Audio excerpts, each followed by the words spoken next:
ऐसा किसी को नहीं लगना चाहिए। दूसरी नंबर बात में है कि हमेशा और भोजपुरी इंडस्ट्री को आप सब प्यार दीजिए, आशीर्वाद दीजिए और एल्बम इंडस्ट्री से दूर, इसमें कहीं से जातिवाद नहीं करना है।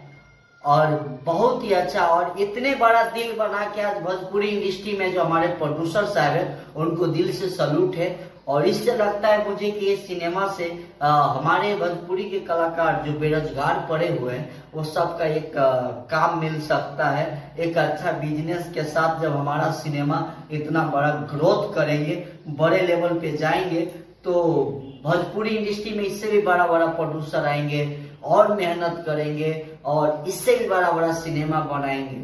तो ये सिनेमा में कोई जातिवाद न करे, पूरे भोजपुरी समाज के हर आदमी मिल के इनको प्रमोट करे। मैं देख रहा हूँ कंटिन्यू धीरज ठाकुर जी और